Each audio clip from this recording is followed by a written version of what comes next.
آیا، وہاں آیا، کہاں آگرہ آیا، اور جب ان کے خادموں کو یہ پتا چلا کہ وہ اجمیر جانے والے ہیں، لوگ کہنے لگے بادشاہ سلامت سے کہ آپ کیا اس فقیر کے چکر میں پڑے ہیں، کاہے لے اتنی پریشانی میں لینا چاہتے ہیں، وہ بھی پیدل جانے کا ارادہ فرما لیا ہے یہاں سے اجمیر کے لیے۔ تو میرے پیارے بزرگوں، بادشاہ نے کیا کہا جانتے ہیں اکبر نے، کہ میں اس فقیر کے پاس گیا تھا نا تو مجھے ایسا لگا کہ مجھے کچھ نہ کچھ ملنے والا ہے، میں جاؤں گا۔ المختصر میں یہ کہ وہ گیا، پیدل گیا، اور وہ جو تکبر کرتا تھا، وہ جو دعائیں نہیں مانگتا تھا، وہ جو خدا مان بیٹھا تھا اپنے آپ کو، گیا پیدل چل کر اجمیر۔ تاریخ میں ہے، بزرگوں نے لکھا ہے کہ ان کے پیروں میں چھالے پڑ گئے تھے، زخم پہ زخم آ رہا تھا، مگر وہ رکا نہیں، گیا اجمیر۔ جب اجمیر جا کر پہنچا، وہ جو جس کی آنکھوں میں کبھی آنسو نہیں آیا تھا، وہاں گیا اجمیر، خواجہ عبد النواز رحمۃ اللہ تعالیٰ علیہ کے در پر جا کر خوب رو رو کر دعائیں مانگی انہوں نے، خوب رو رو کر دعائیں مانگی انہوں نے، اور پھر اجمیر سے واپس آیا۔ اجمیر سے جب واپس آیا اور آنے کے بعد کچھ ہی دنوں کے بعد اللہ تبارک و تعالیٰ نے ان کی شریک حیات کے شکم میں اللہ نے اولاد عطا فرما دیے، اور شہنائی بجنے لگی، ساری بادشاہت میں کھلبلی سی مچ گئی، لوگ کہنے لگے آخر کیا ہو گیا ہے؟ تو بس لوگوں نے کہا کہ بادشاہ سلامت کے ہاں اولاد کی نعمت کی خوشی کا اظہار ہوا ہے۔ اللہ اکبر۔ میرے پیارے بزرگوں، اس واقعے کے ذریعے میں بتانا یہ چاہتا ہوں کہ بلا شک و شبہ اللہ کے ولیوں کے دربار میں جو جس نیت سے جاتا ہے اللہ اسے عطا فرماتا ہے، اللہ اسے عطا فرماتا ہے۔ اللہ کے ولیوں کی بارگاہ میں جو دعائیں کرتا ہے وہ دعائیں قبول ہوتے ہیں، وہ دعائیں رد نہیں ہوتی۔ میں نے قرآن پڑھی نا، ان رحمت اللہ قریب من المحسنین، بے شک اللہ کی رحمتیں نیک لوگوں کے قریب ہیں۔ خواجہ عبد النواز نیک ہیں، وہاں گیا یہ بادشاہ، اور چونکہ وہاں رحمتوں کی بارش ہے ہمیشہ جھما جھم برس رہی ہوتی ہے، وہاں جا کر انہوں نے بھی دعائیں مانگی، اور اللہ کی رحمت تو چونکہ وہاں پہلے سے برس رہی تھی، ان کی دعائیں قبول ہو گئی۔ ایک پیر ہیں، پیر مہر علی شاہ، وہ ایک مرتبہ تقریر کر رہے تھے کہ اللہ کے ولیوں کے دربار میں جایا کرو، اللہ کے ولیوں کے مزارات پہ جایا کرو، وہاں سے کوئی بھی خالی نہیں لوٹتا، جو بھی جاتا ہے جوہر مراد کو پورا پہنچتا ہے، یعنی وہ اپنی منزل کو پہنچتا ہے، جو مانگتا ہے اللہ اسے عطا کرتا ہے۔ ایک نوجوان لڑکا کھڑا ہو گیا اور اعتراض کرنے لگا، مولانا یہ کیا کہہ رہے ہو؟ وہ لوگ تو مر کر مٹی میں مل گئے، وہ ہمیں کیا دے سکتے ہیں؟ میرے پیارے بزرگوں، میرا مقصد کسی کو تکلیف پہنچانا نہیں، یہ سبق دینا ہے، ہو سکتا ہے آپ کی سمجھ میں بات آ جائے۔ مہر علی شاہ کی تقریر ہو رہی ہے، اللہ کے بہت بڑے ولی ہیں، وہ ولی کہتے ہیں اس بندے سے جنہوں نے اعتراض کیا تھا، کہا کہ ادھر آ جاؤ، میرے قریب آ جاؤ۔ وہ نوجوان لڑکا دھوپ میں کھڑا تھا، وہ نوجوان کہاں تھا؟ دھوپ میں کھڑا تھا۔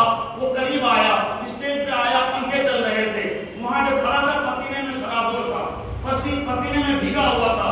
قریب جب آ گیا، پنکھے کے پاس کھڑا ہوا تو بالکل پسینہ اس کا سوکھ گیا۔ حضرت تقریر کرتے رہے، وہ نوجوان سے پوچھنے لگا، حضور آپ نے جواب نہیں دیا، آپ نے بتایا نہیں۔ سرکار کہتے ہیں کہ میں نے بتایا تو، جب تم وہاں دھوپ میں کھڑے تھے، پسینے میں شرابور تھے، تم یہاں آ گئے، تمہارا پسینہ سوکھ گیا، کیوں سوکھا؟ بولے یہاں پنکھا چل رہے ہیں، اس لیے پنکھے کی ہوا ہے، اس لیے میرا پسینہ سوکھ گیا۔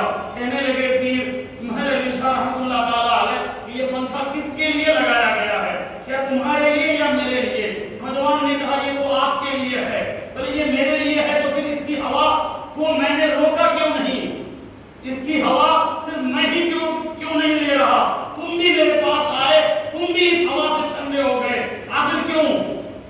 تو انہوں نے کہا حضور ماجرا بات سمجھ میں آ گئی، جو بھی اللہ کے ولی کے بارگاہ میں جاتا ہے وہاں اللہ کی رحمتیں برستی ہے، ہمیشہ برستی ہے، اور وہاں جو بھی جاتا ہے وہ سارے کے سارے اللہ کی رحمتوں سے مالا مال ہو جاتا ہے۔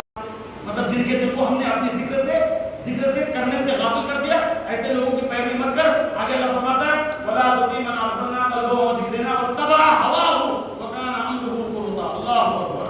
میرے پیارے اسلام بھائی، ہے کاش مسلمان قرآن کو سمجھ رہے ہوتے، قرآن پڑھے ہوتے۔ افسوس کہ قرآن کا درس ہوتا ہے، ہمیں توفیق نہیں ہوتی سننے۔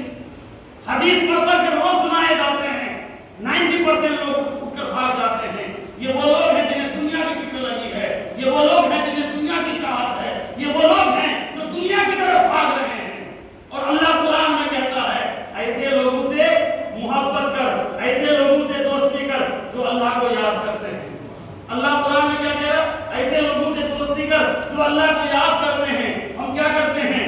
دنیا کی طرف بھاگتے ہیں۔ اللہ کے نیک بندوں سے ہمیں کوئی لینا دینا نہیں، اللہ اس کے کلام سے کوئی لینا دینا نہیں، رسول اللہ کے فرامین سے کوئی مطلب نہیں۔ بہت سے لوگ اصل میں نماز پڑھنے سے حضرت اولیاء کرام کا مقام اور اولیاء کرام سے وابستگی کے تعلق سے حضرت بیان فرما رہے تھے۔ اسی کو میں آگے بڑھاتے ہوئے آپ لوگ سب سنتے ہوں گے حضرت نے بھی فرمایا کہ ہمیں اولیاء کرام سے وابستگی ہماری ہونی چاہیے، اولیاء کرام سے ہمارا ایک تعلق ہونا چاہیے۔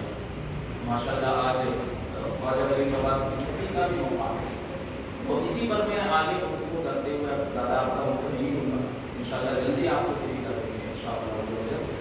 اولیاء کرام سے وابستگی، اگر میں آپ سب سے سوال کروں کہ بھائی آپ کی وابستگی ہے اولیاء اللہ سے، آپ کی وابستگی ہے غریب نواز سے، تو سب کہیں گے ہاں ہماری وابستگی ہے۔ پھر میں سوال کروں کہ آپ محبت کرتے ہیں اولیاء کرام سے، آپ سب کہیں گے محبت کرتے ہیں۔